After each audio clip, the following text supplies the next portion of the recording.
Hello, Survivor 50 fans. Let's talk about what happened on episode 7.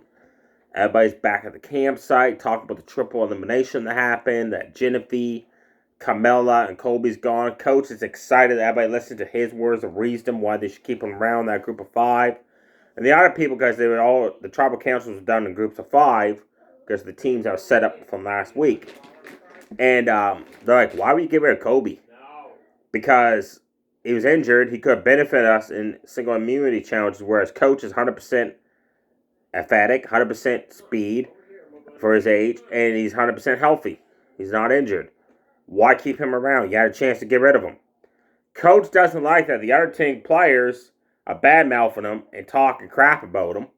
Then Ozzy and Rizzo show up. They're finally the 24 hours of being on XR part of the on-in is done.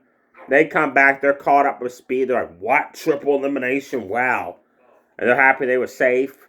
And they weren't able to be voted off either. Because in previous Survivors, even though you're on XR on-in, you could still be voted off as a part of that tribal council. So they were happy that they were able to stay for another day.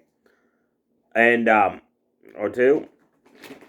And then Ozzy Rizzo realized, well, crap, Genevieve's gone. So that boomerang idol that she found 2 of, which one she sent to each one of them, which meant that the 3 of them were perfectly safe for elimination, or that's one that got voted off during the tribal council. So now that Genevieve was voted off, she knew she was shot in the dark dice and it rolled up not safe. So she's gone, so those idols are no longer worth anything. But Ozzy still got his double vote.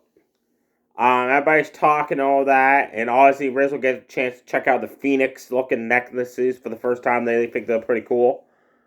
And everybody's chatting. The coach says, you know what? I don't like the fact that 10 of you have got something to say about how I convinced my group of 5 to vote out Colby because he was hurt. And he announces that him, Jonathan, Joe, and Rizzo were a part of this 4-person alliance. And they're like, well, thanks, man. Like, just broadcast the whole neighborhood here. So now, like, Joe, Jonathan, and Rizzo is over there by the water on the rocks and that. And they're like, well, what are we going to do now? Like, everybody else now knows there's 14 people left. 10 people are gone. And, hello. Like, now we're on a chop block because now that everybody knows we're working with Coach. They don't like that, so they agree that, you know what, maybe it's time to take Coach out. Maybe his words and his cockiness is getting the best of him. Jeff shows up, and there's a person on the boat, and someone has to leave the awning, go to a mini awning, and do a challenge, where if you win, you get an advantage. If you lose, that's not good.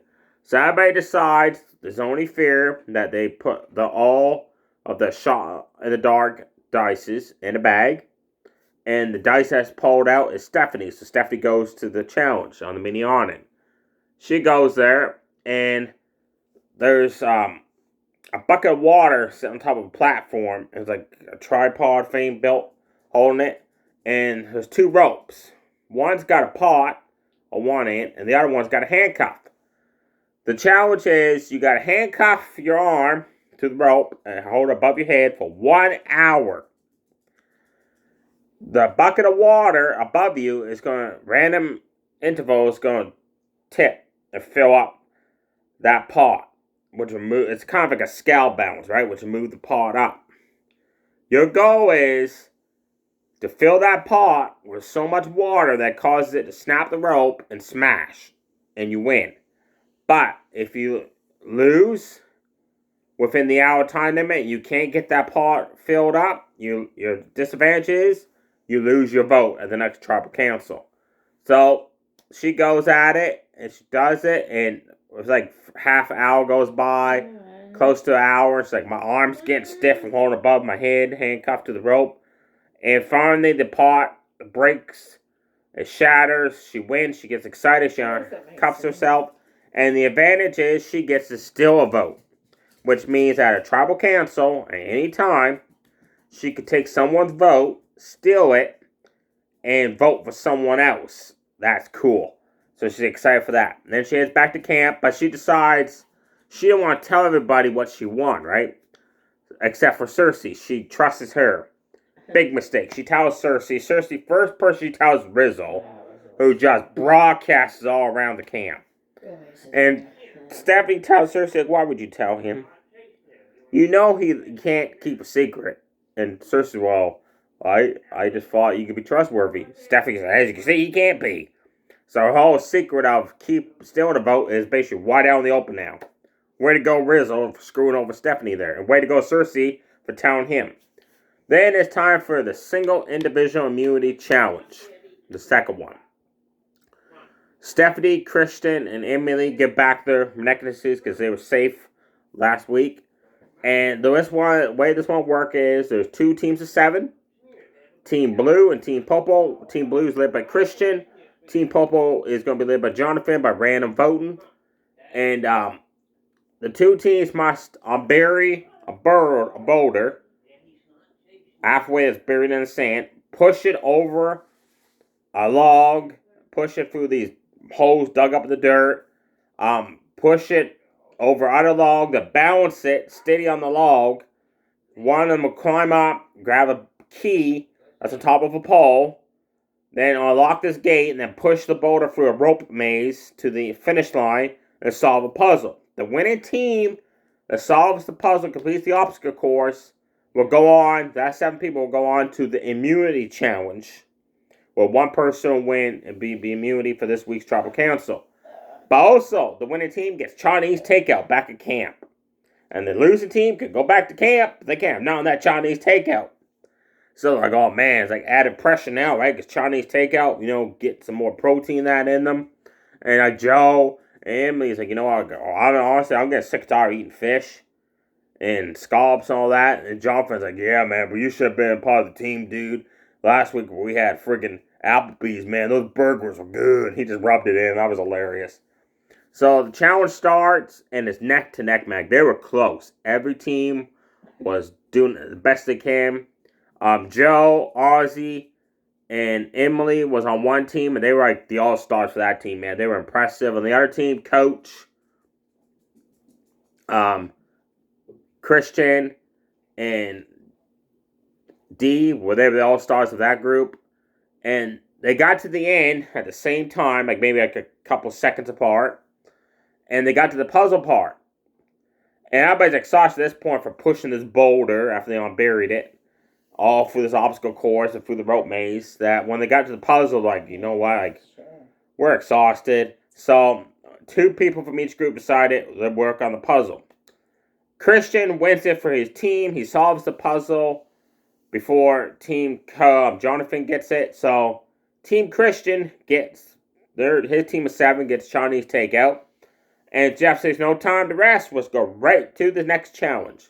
So they hit a different part of the awning, and there's 7 balance beams. On each balance beam is a piece of bamboo. On the end of the bamboo is a plate with a golf ball on it.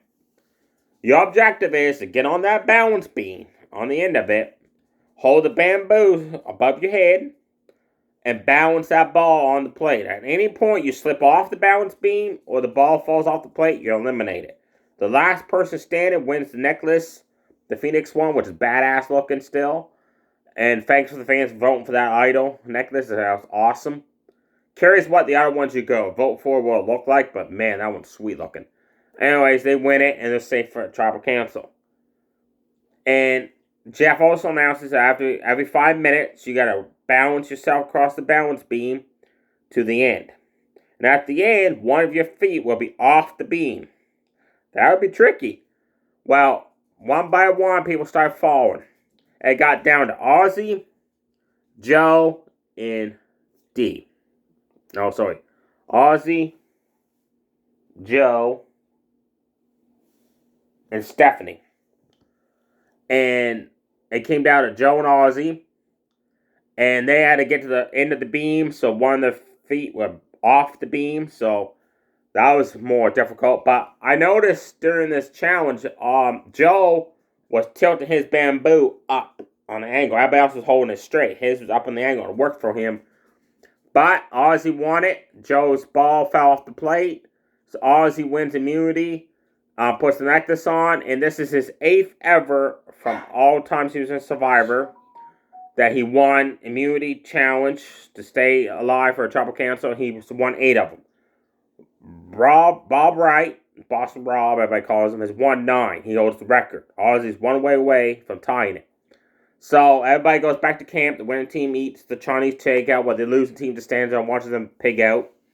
And then Coach starts talking one by one. Like, I want to get rid of Dee or Tiffany. They're 2 of my enemies. I want to get rid of one of them. So everybody's okay. Let's vote Coach. Now's a chance to vote Coach. Everybody goes to Tribal Council. Everybody's talking. Everybody's realizing, okay, people are talking eliminating this person. People are talking eliminating that person. So Aubrey is kind of nervous that they might eliminate her. So she plays her idol. We finally found out what that secret advantage was, which means that she is safe for elimination for 1 Tribal Council. Smart thinking, Aubrey. Dee feels that she could be going home this week, so she plays her shot in the dark. Jeff rolls the dice and lands not safe. She's still off elimination. 1 person voted Coach. Everybody else voted Dee or Tiffany. Dee's gone. She's the next one eliminated from Survivor.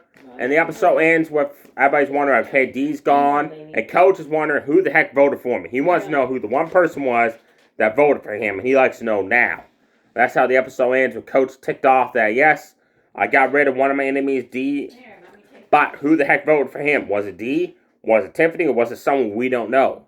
And during Tribal Council, Dee was whispering to certain people, like, let's get rid of Coach. Let's get rid of Coach. And Ozzy said, whispered to her, I got double vote still.